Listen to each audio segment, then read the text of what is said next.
Hi everyone, just going to show quickly what I did this evening on the car just after I finished work. Just because this weekend I am flat out and I'm not going to have a chance to do any more. So here's what I did. Okay, so the main part I did today was I ended up removing the back little, I guess you call it the parcel shelf, which means I had to remove the speakers, which are in here, and the speakers were there and there, as you can see, and that let me get access to pulling out all the rest of the carpet.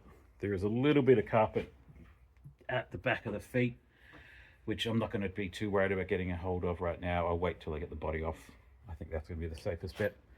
I did find the fuel tank, which is in here, and I found all of the pink bats that we used as insulation throughout this, which the mice loved. So I think you can see a little bit of example in here. They have been tearing this stuff apart.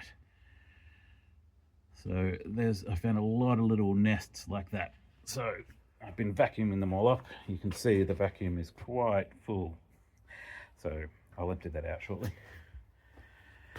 Yeah, so that's where I'm at now. I didn't have much time, as I said. I did also look at changing this up again. So instead of running through the windows, I was going to try and get it to run in between here, but I was worried that they would end up putting a bit too much pressure on this part of it. So I might think of a way that maybe I can put a brace around this, because that will pull the door up a lot cleaner. But otherwise, we're slowly getting there. Now that the carpet's out, I've got access to all of the bolts that's bolting the body onto the chassis, at least some of them. So yeah, so the next step will be I need to get some good gloves, and I need to rip out all of this pink bat so I don't end up itchy as anything afterwards, which will be hopefully next weekend.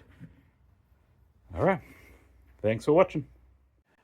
I saw I had a comment on my first video from JMD Can Fly, I believe their name was, who has a similar engine, and they had some ideas on how to run the cooling. If anyone has any other ideas too, I will follow up with JMD. But if anyone has any other ideas how to run the cooling for a Subaru engine in the back of one of these, I'd love to hear it. My idea is to run a couple of heavy motorbike coolers in the back, but we will see. Thanks, everyone.